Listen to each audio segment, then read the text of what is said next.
আসসালামু আলাইকুম। কেমন আছেন সবাই? আলহামদুলিল্লাহ আল্লাহর অশেষ রহমতে আমরাও অনেক ভালো আছি। আর এই মুহূর্তে কাছে কিংবা দূরে দেশ এবং দেশের বাহিরে যে যেখান থেকে আমার ভিডিওটি দেখছেন কিংবা দেখছেন না, আশা করি আল্লাহর অশেষ রহমতে আপনারাও অনেক ভালো আছেন। আরও একটি নতুন ব্লগ ভিডিও দেখার জন্য আপনাদের সবাইকে স্বাগতম। তো এখানে আমি বাজার করে ওর বাবা নিয়ে আসছে, উমাইয়ার বাবা। তো মেহমান আসার উপলক্ষে এজন্য একটু পরিমাণে বেশি বেশি বাজার করা হয়েছে। তো 5টি ফ্যামিলি একসাথে বলেছি। দেখা যায় অনেক দিন ধরে আমি মেহমান বেশি একটা বলতে পারছি না, কারণ আমার ছোট একটা বেবি আছে, এজন্য ওকে সময় দিতে হয়, এজন্য তো মেহমান আসলে তো দেখা যায় রান্না বান্নার মধ্যে সারাক্ষণ সময় দিতে হয়, আমার বেবিটাকে সময় দিতে পারি না। এজন্য আমার মনে হয় যেন আমার নিজের কাছে নিজেকেই অপরাধী মনে হয় যে আমার বেবিটাকে আমি সময় দিতে পারছি না, আমি রান্না বান্নার মধ্যে সময়টা বেশি দিচ্ছি। এজন্য এটা ভেবে আমি তেমন একটা মেহমান এখন বলা হয় না। তো আগে কিন্তু প্রতি সপ্তাহে আমার বাসায় 1-2টা মেহমান থাকতো। আমি মেহমান অনেক পছন্দ করি বাসায় আসা এবং আপ্যায়ন করা। কিন্তু এখন আমার বেবিটার জন্য আমি তেমন একটা রান্নার মধ্যে বেশি সময় দিতে পারি না, কারণ বেশি রান্না করতে গেলে বেশি সময় দিতে হয়, এজন্য আর অল্প কিছু দিয়ে মানে মেহমানদারি করতে গেলে আমার কেমন যেন মনের মধ্যে শান্তি পাই না, এজন্য তো সব মিলিয়ে এইভাবে বলা হচ্ছিল না। তো ঈদের পর 2টা ফ্যামিলি এসেছিল, 2টি ফ্যামিলি একসাথে। আর এখন হচ্ছে এই যে 5টি ফ্যামিলি বলেছি, সাহস করে মাশাআল্লাহ বলে দিয়েছি। আর এই কারণে দেখা যায় আমি ঈদের পর থেকে অনেকটাই ব্যস্ত, আপনাদের ভিডিওতে আমি যেতে পারছি না। তো আপুরা ভাইয়ারা আপনারা কিছু মনে করবেন না, আমি কিন্তু আপনাদের পাশেই আছি। তো সময়ে সুযোগ বুঝে আপনাদের ভিডিওগুলো দেখে নিব। আর শরীরটা এখনও ভালো হয়নি, কারণ জার্মানি দেখা যায় এখনও প্রচণ্ড ঠান্ডা। একদম নভেম্বর ডিসেম্বরের মতো এত ঠান্ডা পড়েছে এখন, কি আর বলবো। বাংলাদেশে মানুষ সবাই ফোন দিলেই বলে গরমে অতিষ্ঠ হয়ে যাচ্ছে, আর এখানে এত ঠান্ডা পড়েছে। আর ঠান্ডার কারণে দেখা যায় পানি বেশি বেশি ধরা হয় আর নাড়াচাড়া করা হয়, এই জন্য ঠান্ডাও সারছে না, গলাটা বসে আছে। আর এখানে এই যে আপনারা দেখতে পেলেন যে আমি মুরগির মাংস, গরুর মাংস, তারপর যে হাড় ছাড়া মুরগির মাংসটা নিয়ে আসা হয়েছে। তো সেগুলো দিয়ে আমি কাঠি কাবাব বানিয়ে নিব। আর এখানে এই যে ভর্তা বানানোর জন্য আমি এখান থেকে লটকা শুটকি নিয়ে নিব। এখানে 2 রকমের শুটকি পাঠিয়েছে বাংলাদেশ থেকে। তো সেটা আমার ইতালিতে আমার মা বোন পাঠিয়েছিল শুটকি, তারপর বিছানার চাদর, আর চানাচুর, পাঁচফোড়ন, এগুলো পাঠিয়েছিল, আপনাদের সাথে শেয়ার করা হয়নি। আর এখানে আমি অফ ক্যামেরায় কিন্তু মাংসগুলো একদম পিস করে তারপর ধুয়ে গরু মাংস বসিয়ে দিয়েছি, অলরেডি কষিয়ে নিয়েছি। আর এখানে আমি রোস্ট রান্না করার জন্য চিকেনগুলো উমাইয়ার বাবা আমাকে হেল্প করেছে, একদম পরিষ্কার করে ধুয়ে কিন্তু সুন্দর করে উপর দিয়ে একটু কেটে দিয়েছে। আমি হলুদের গুঁড়া এবং মরিচ, না সরি, হলুদের গুঁড়া তো নয়, শুধু আমি লবণ এবং মরিচের গুঁড়া দিয়ে মাখিয়ে নিব। রোস্টের মধ্যে আমি কোনো হলুদ দিই না। তারপর এই যে এখানে আমি কাঠি কাবাব বানানোর জন্য এগুলো আমি মাখিয়ে নিচ্ছি, ম্যারিনেট করে নিচ্ছি। এখানে দিয়ে দিয়েছিলাম হলুদের গুঁড়া, মরিচের গুঁড়া, ধনিয়ার গুঁড়া, জিরার গুঁড়া, তারপর দিয়ে দিয়েছিলাম আদা রসুনের পেস্ট, টক দই, তারপর দিয়ে দিয়েছি টমেটো কেচাপ। তো তারপর দিয়ে দিয়েছিলাম অলিভ অয়েল। তো দিয়ে আমি মাখিয়ে ম্যারিনেট করে এই যে র্যাপিং পেপার দিয়ে আমি আগের দিনই সন্ধ্যার সময় এগুলো রান্না করে রেখেছিলাম, আর এটা ম্যারিনেট করে রেখে দিয়েছিলাম।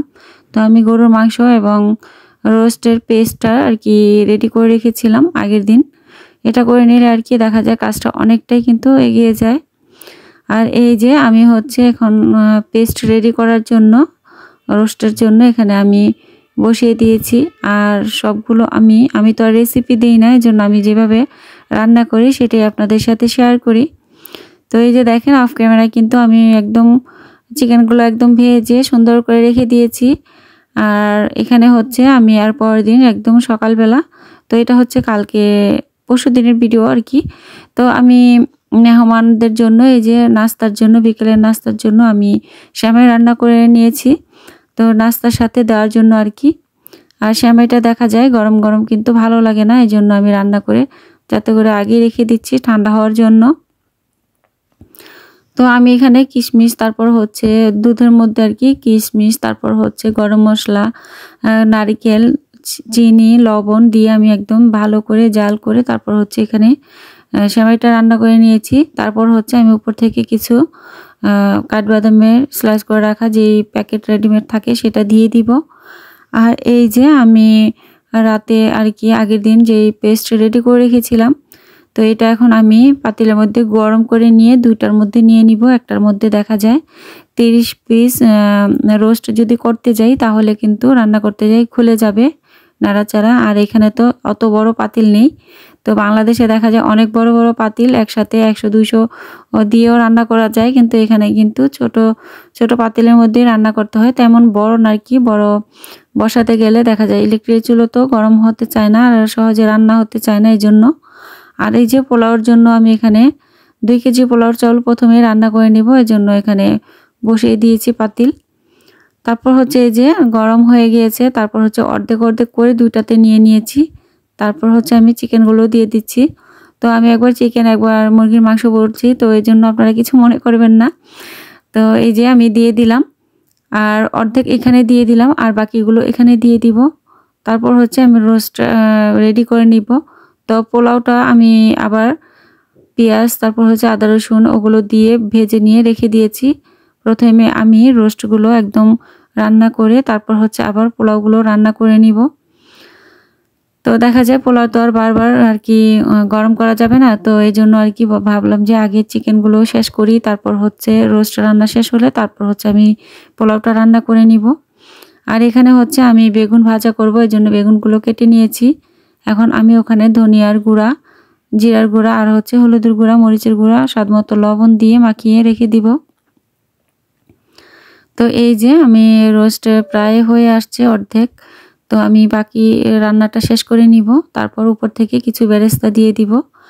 আর পোলাওর মধ্যে দেওয়ার জন্য এই যে গাজরগুলো আমি করে নিচ্ছি, কুচি করে নিচ্ছি। তো আর লাস্টে যেইটুকু থাকে হাতে করতে গেলে কিন্তু দেখা যায় হাতে লেগে যায়, কেটে যায়, এজন্য আর কি এইভাবে আপনার একটা টিপসের মতো কাঁটা চামচের সাহায্যে কিন্তু এইভাবে বাকিটুকু কেটে নিতে পারেন।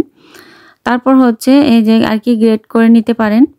তারপর হচ্ছে আমি বেগুনগুলো মাখিয়ে নিয়েছি। আর এই যে টমেটো ভর্তা করার জন্য এখানে টমেটো কেটে লবণ দিয়ে সিদ্ধ বসিয়ে দিব।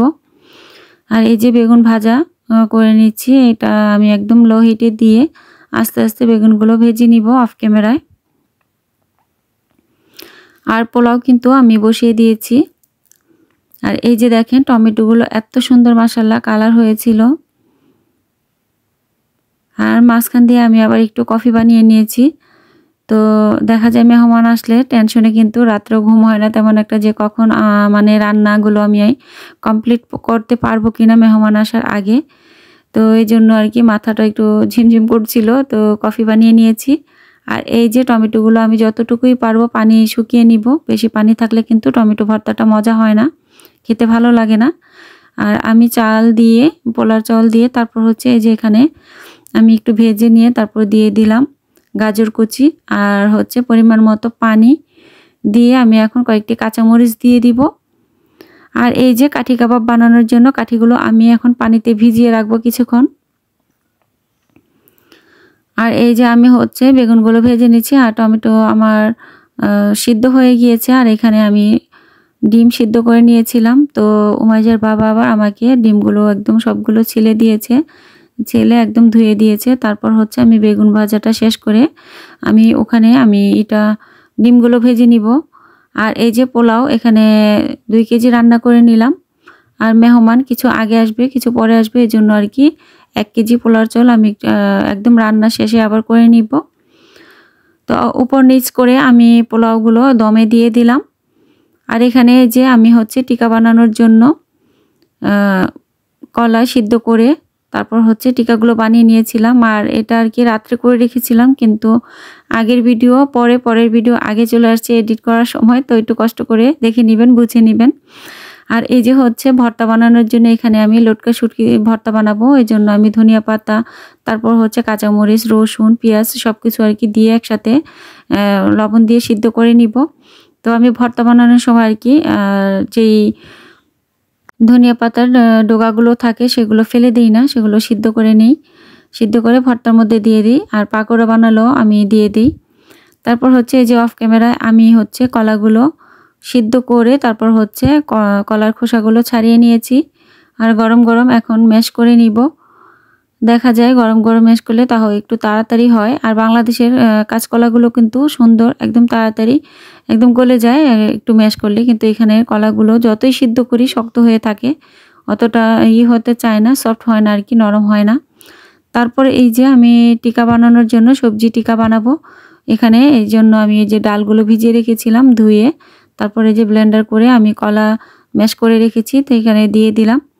আর এখানে দিয়ে দিয়েছি পুদিনা পাতা কুচি, ধনে পাতা কুচি, পেঁয়াজ কুচি, কাঁচামরিচ কুচি, তারপর দিয়ে দিচ্ছি ধনিয়ার গুঁড়া, জিরার গুঁড়া, হলুদের গুঁড়া, মরিচের গুঁড়া, স্বাদ মতো লবণ দিয়ে আমি উপর থেকে সবগুলো মশলাগুলো ভালো করে মেখে তারপরে সেই পেস্টের সাথে মিশিয়ে দিলাম। আর আজকে আবার আমি আর কি এটা বানানোর সময় দিয়ে দিয়েছিলাম হচ্ছে একটু কর্নফ্লাওয়ার। আর কর্নফ্লাওয়ার দিলে কিন্তু একদম মুচমুচে থাকে অনেকক্ষণ, এর জন্য আর কি একটু দিয়ে দিয়েছিলাম। আর সবগুলো এই যে বানিয়ে নিয়ে আমি এই যে ভেজে নিচ্ছি। আর এই প্রথমে আর কি আমি কিছুটা ভেজে দিচ্ছি, আমার ছেলেরা খাবে বলছিল, ওরা অনেক পছন্দ করে।